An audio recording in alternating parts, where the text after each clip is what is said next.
Good morning. Welcome back to Transcendent Studios' disorderly reviews of the game Gris.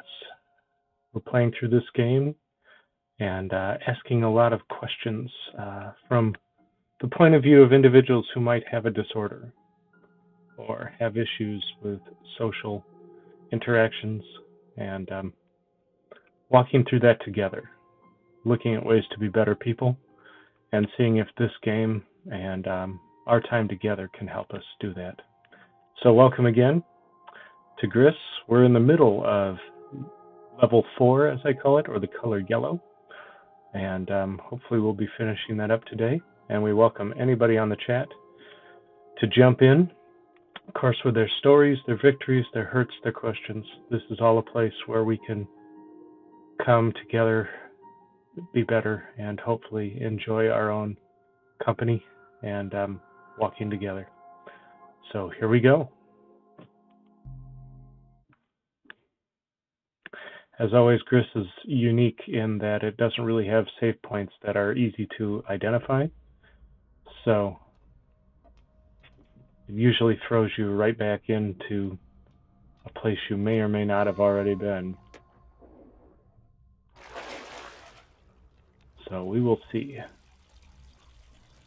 One of the other things about this beautiful, beautiful game is that it continually gets more complex as the game goes on. Each level has colors from the previous levels. As you can see, red and blue and green are all represented here. And so the levels continually grow in complexity and size as well, which has a tendency to make the later levels of the game very, I guess,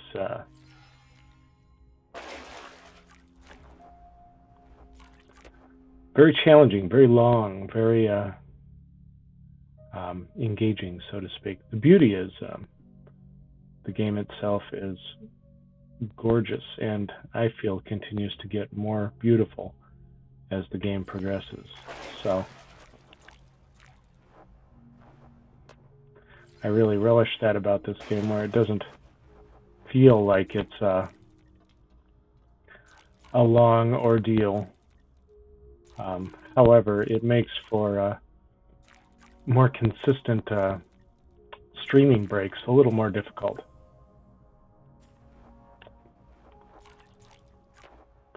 I wonder what just happened to my controller there.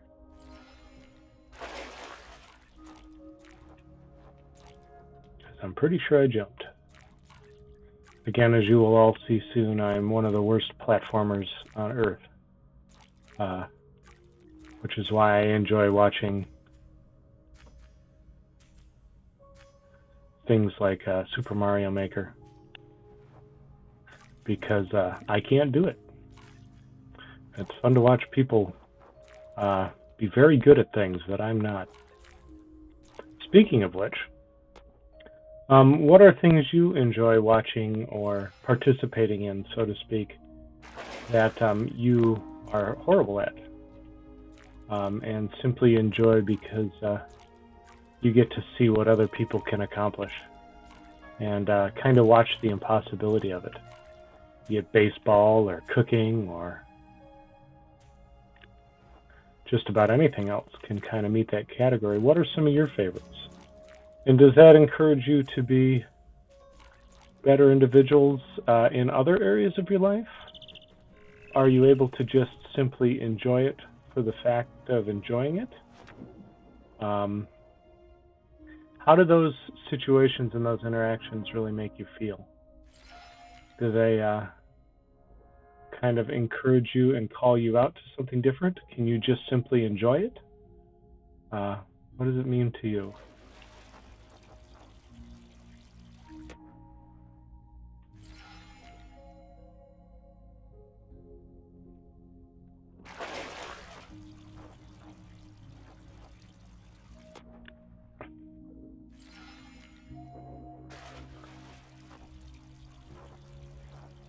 again, I know I have many artist friends. These flowers down here where I was just at really remind me kind of Klimt artwork, and I guess in a sense so do the trees in a bit. The colors definitely. What are some of your thoughts on what artists do you feel this conjures up in your mind? Do you feel like it stands alone, or do you feel like it has a lot of people to thank, so to speak, influences to that it calls on? What are your feelings about this game? Do you feel like all artwork is unique in its own right? Do you feel like it all deserves to be called unique? Do you feel like there are actually, so to speak, groups of art formats that stand on their own that can be categorized? Like, for instance, I also feel like the plants in this section are very, what's his name? Beautiful architect. Frank Lloyd Wright. Have that beautiful repeating patterns and wonderful angledness to them, you know. So I would almost argue that Frank Lloyd Wright might have kicked off quite a bit of the art in this game as well, and I would love to hear in the comments, especially in YouTube or here on the chat, what your thoughts are. I love feedback from my artist friends. I think art, well, we all believe here at Transcendent Studios that art is essential to healing the soul, the mind, the person, and for that matter, society. So I think it's a beauty to study art. One of my degrees is in classical art and classical languages. And in a sense, I really enjoyed the beauty of seeing and understanding early art and the progression of that. And at one time, I'm nowhere near there anymore, I could identify any cathedral in Europe or the year that it was built based on their ceiling styles. Can't do that anymore, unfortunately, because it's not a degree I've used much since then. Except for I love to chat art with my friends, so it's always a benefit. I do love a good liberal education because of that, where you learn so many varied things from art, sciences. It's wonderful to experience so much. Strangely enough, that was one of the reasons why I didn't become a physician. I've always loved and been attracted to biology, and it was one of the easiest subjects I've ever enjoyed. For some reason, all the silly words stuck in my head, all the silly definitions, like Rhizopus mycelium sporangi or bread mold. I mean, I learned that in 8th grade, and I guess it just sticks in my head. Body parts, like a xiphoid process, the little bone at the bottom of your sternum. Those kind of things. I don't know, they stick in my head. And so there's a lot of benefit to the doctoral thing, because a lot of it is memorization and working through those things. And I also really loved the kind of complexity and questions of the whole situation.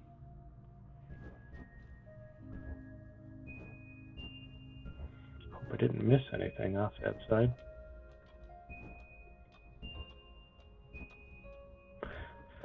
So, back to the story, why I didn't become a doctor, because it didn't allow me to take a lot of the classes that I was interested in learning from in college. It was pretty much a one-way experience. These were the classes you're going to take, and you got to choose 2 extracurricular study classes. And right or wrong, that's what I chose. I'd love to hear some of your opinions. Are there classes and experiences that you've chosen, or situations where you've had to make a choice between something you were good at and something you wanted to stretch towards? What were your experiences in that? Do you feel like you made the right choice? Do you wish you could go back and take another one? What are your thoughts on that? Love to hear. So feel free to put that down in the comments, or bring it up here in chat. We'd love to talk about it together.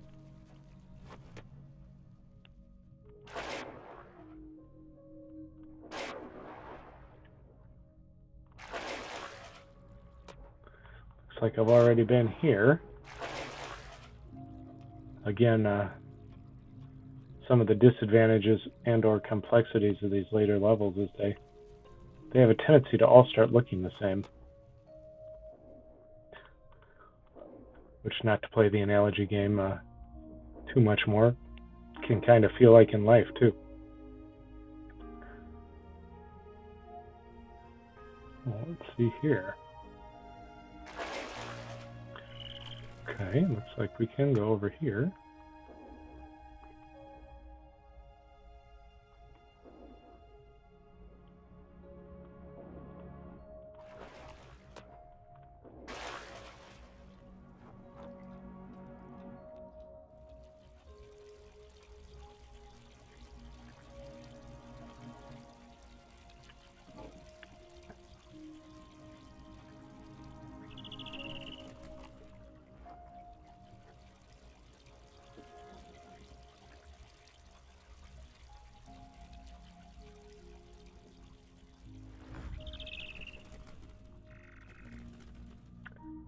So lovely.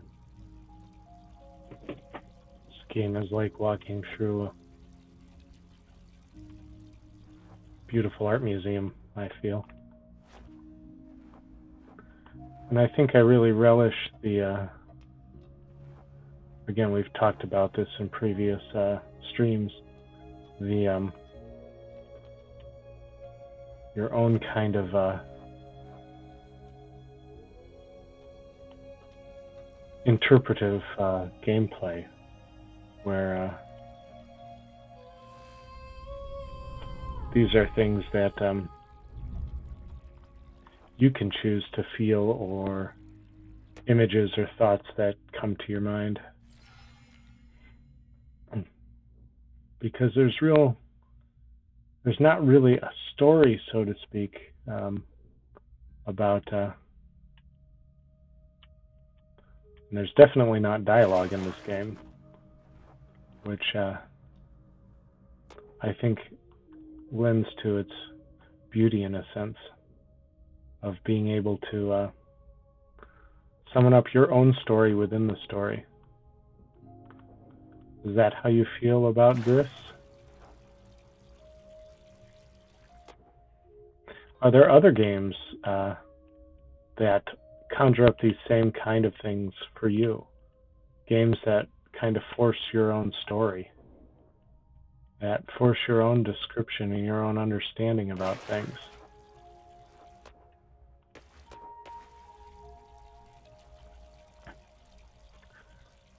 I know for a fact I've already been here too, but I know there's a lot of little nooks and crannies that can easily be missed in this game.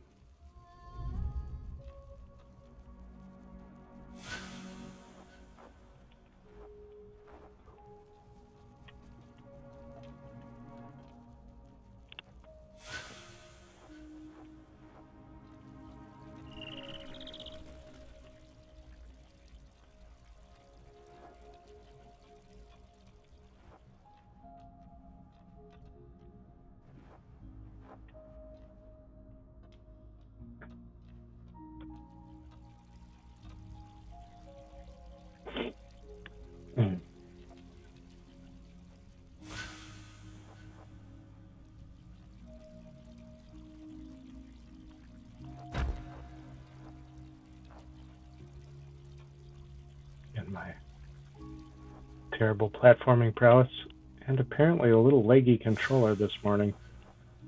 Kind of bugging me. But we'll see what we can do to get through this. There we go. See if I can get a good beat down here.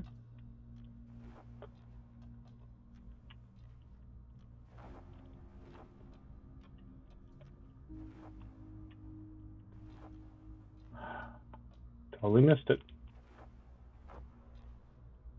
Down we go again. It's probably the only game that I would enjoy a situation like that, because it's just so gorgeous. I love the concept of these disappearing pillars and slowly watching the stars come through them as I don't move fast enough.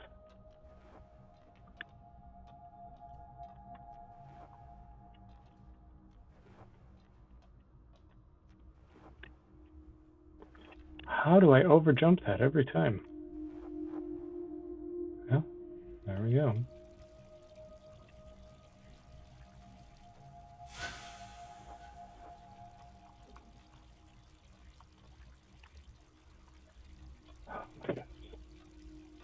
The timing is fairly tight, to the point of even messing up on one section will mess up the rest.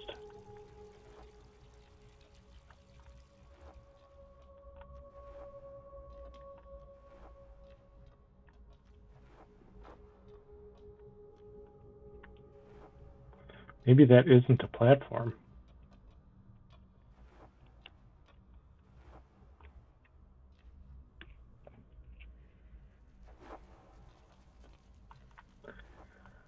Well, I know I've been up there before.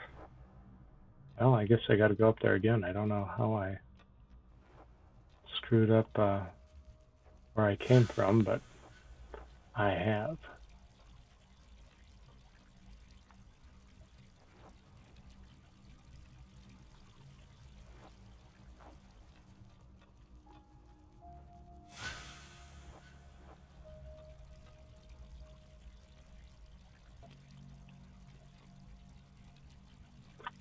I'm going to pause here and see if I can adjust some things here.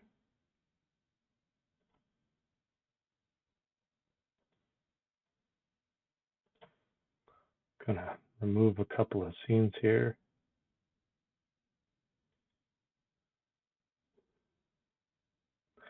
Oh shoot, I removed my main scene. Exactly the opposite of what I didn't want to do. This is how a stream falls apart.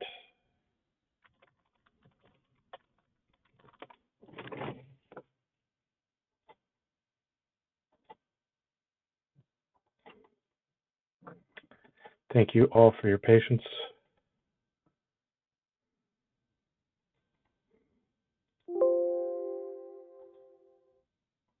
And I apologize.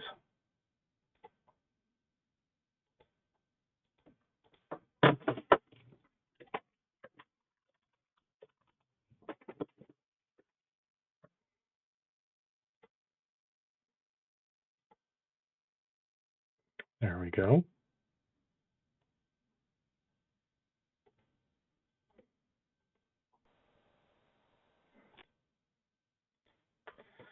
Back there, now let's see if we can get a picture of me.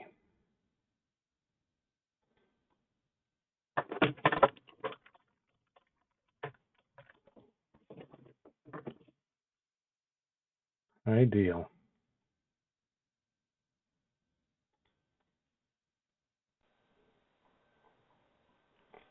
Perfect. And thank you all so much for your patience on that little faux pas. We'll get back to the game here in a moment. Thank you for your patience. I guess we can always ask good questions like, is there any time that you've tried to improve something simply and it's not worked out and has actually caused bigger problems? Like that, where I was trying to remedy my leg a little bit. But wasn't able to. Again, I hope my audio is all okay. Feel free to gripe at me if it isn't.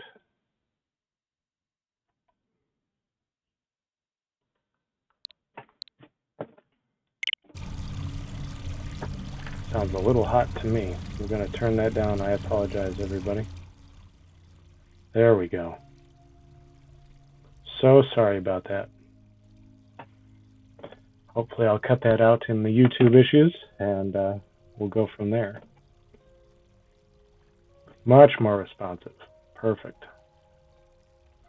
Now I might have some hope of making it through this section. I hear it's nice that when you hit the buttons on your controller, it actually does stuff. Seems to help me, at least.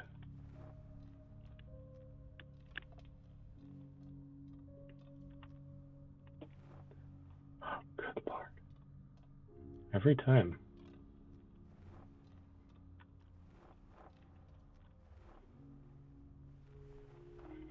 That wasn't too far off, though. Even with that mistake. See what I can do here.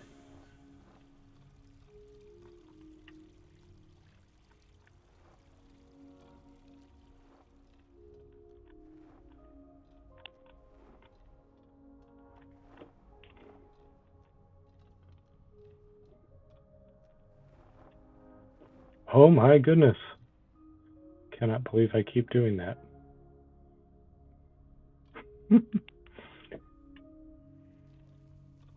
Speaking of games that don't work well with disabilities,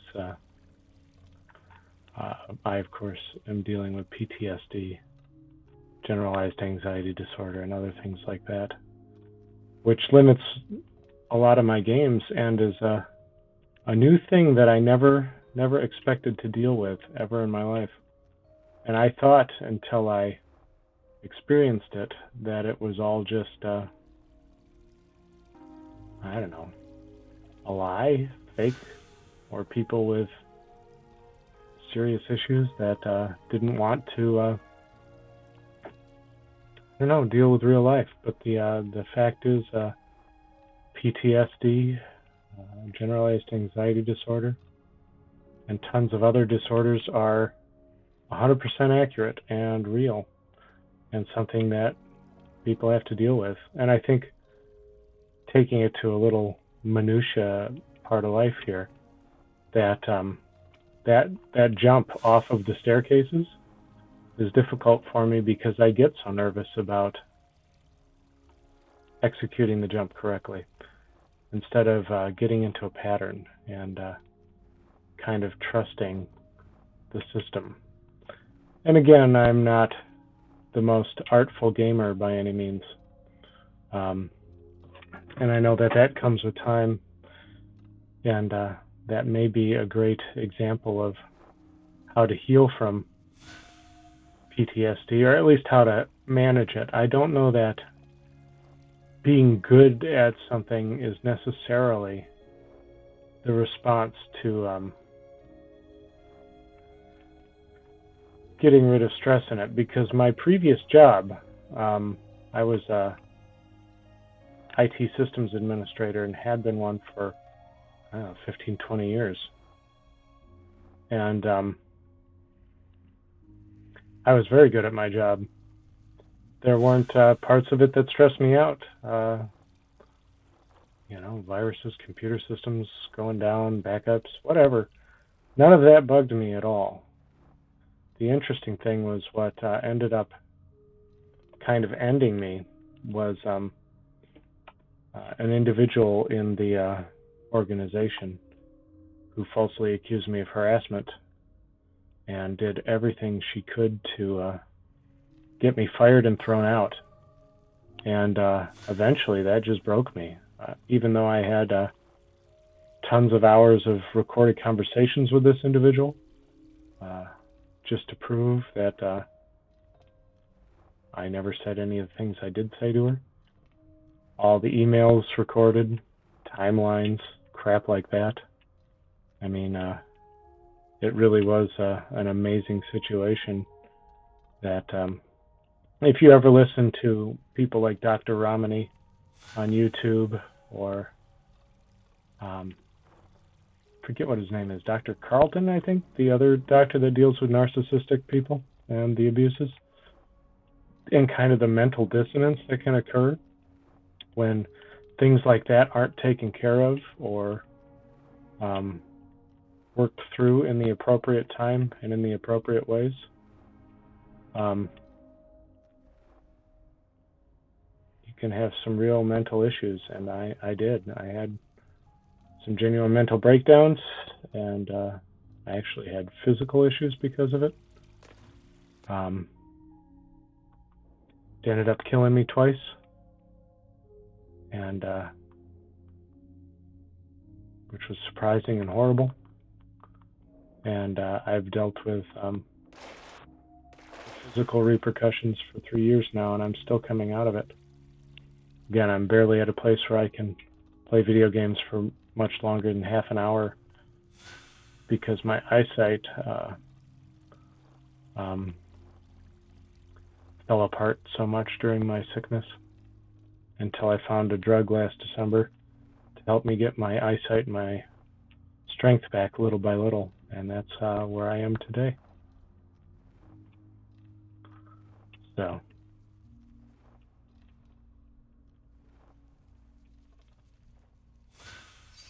there we are. Finally broke through. I can't remember which way I went once I got up here. It must have been left.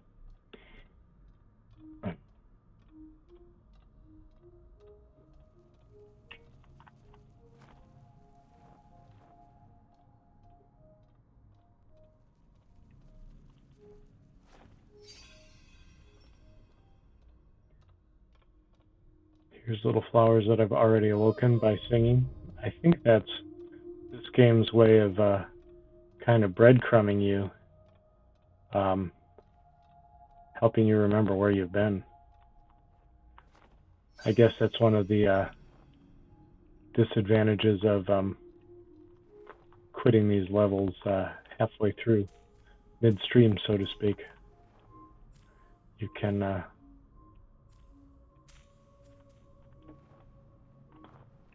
accidentally remember where you've been, or forget where you've been.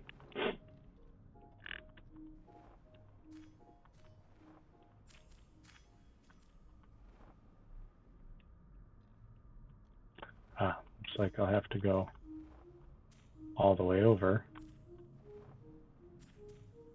and then cross over again.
Platformers. Sometimes I just wish there was a story that I could enjoy without all the platforming.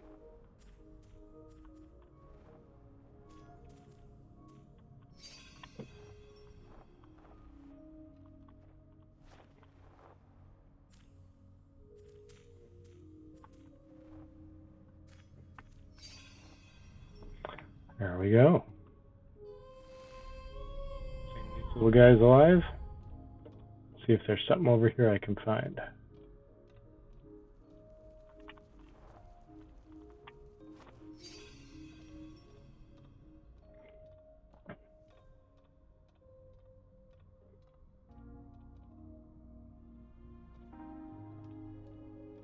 I think that resets me down someplace. It looks like that's my only option now.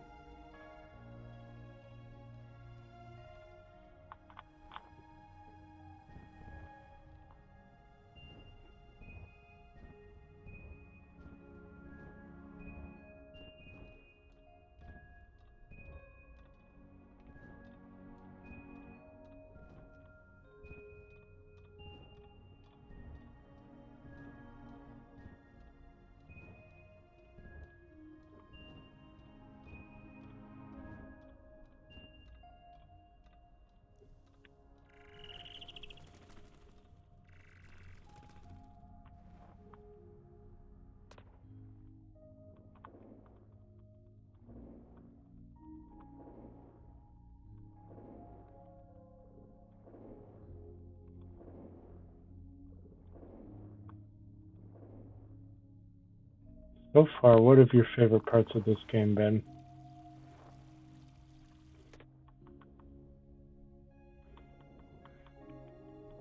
The underwater levels? Is it this kind of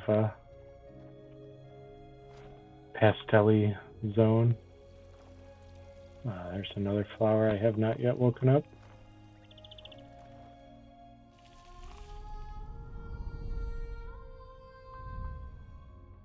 Oh, there we go. Nice.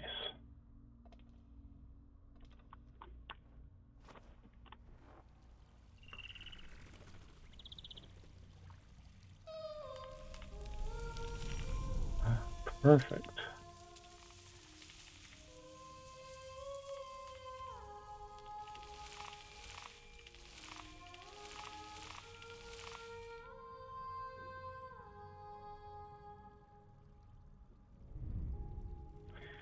Maybe we're nearing the end of this level.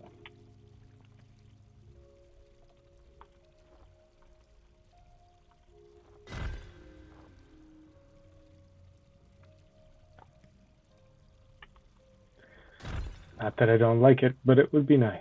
I'd love to move on to the next level.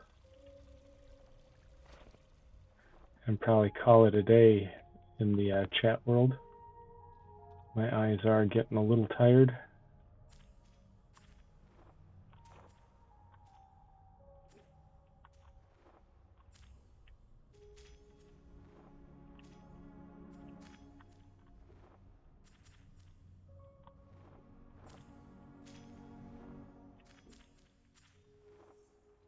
Ah, wonderful. Again, our star is creating a little walkway for us.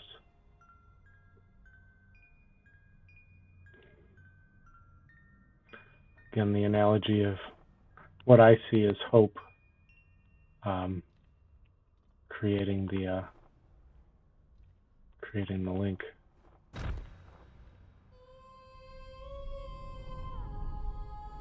To move us on. Lovely.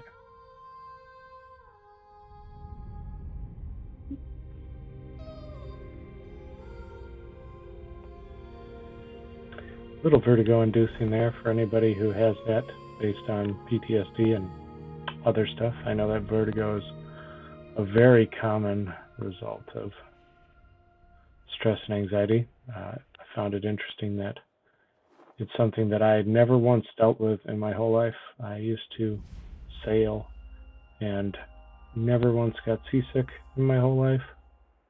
And never really understood people who dealt with vertigo or any sensation like that. But unfortunately have been dealing with it for over 900 days now, since September of 2018. It's gotten a lot better. I don't fear walking around the block anymore, which is great. And there's some really encouraging things about that.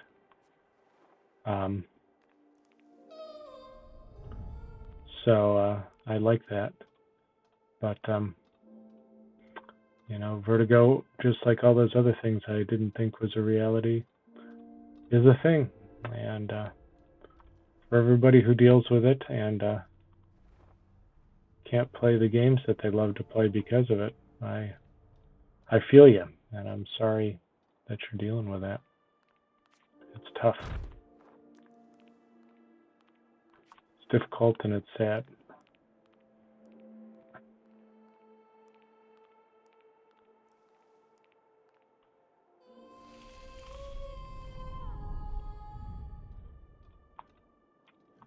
Ooh, what do we got here?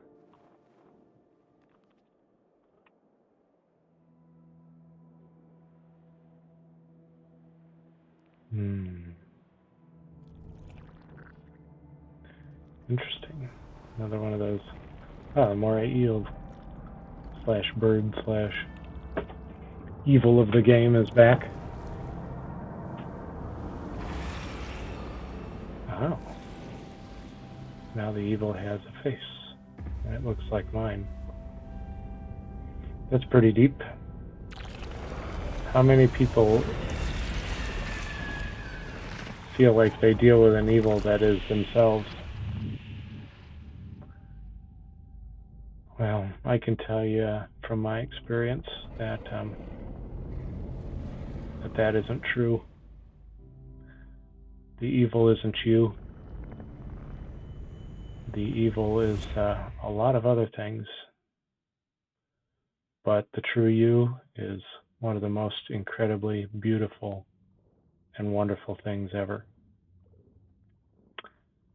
And we can talk about that in chat, or especially in the comments in YouTube. Feel free to share your opinions on that and your feelings on that. I know that so often things of evil from our past, from our present, from our own choices can become so much of how we respond and act and think about stuff, that you can feel like it's you. But it's not. There's a true you out there that is amazing and is full of it is this game. I had a kind of a theory that this was walking through the stages of grief, and acceptance, the 5th stage of grief, just came up on the screen. And so I guess my theory was right. How do you feel like this game represented that? My initial theory was the different colors were different stages, be it anger and denial and stuff like that. There's been 4 stages up to this point, and now the 5th stage, acceptance, may be not color-oriented, which might be where this inky black comes from. And just for today, honestly, I think I'll stop at the acceptance. It's kind of like another color stop, but it's pretty deep. So I think we'll call it a day here. Again, I'd love to hear your opinions on some of the questions that we were talking about, and especially can't wait to jump into the truth about the evil not being you. It's a fact that it took me forever to learn, especially in a narcissistic and damaging household growing up, where I felt like everything was my fault, including me. And yeah, it can screw up your life a lot. Your point of view is so essential to who you become, what you become, and how you even get through the day. So to everybody who's watching on YouTube, again, like, subscribe. If you like notifications, go for it. It blesses us a lot, and all those options are free. And to everybody here on chat, again, we thank you, and can't wait to see you again. when we stream again. And thanks again for your time and meeting us here. We'll see you again soon.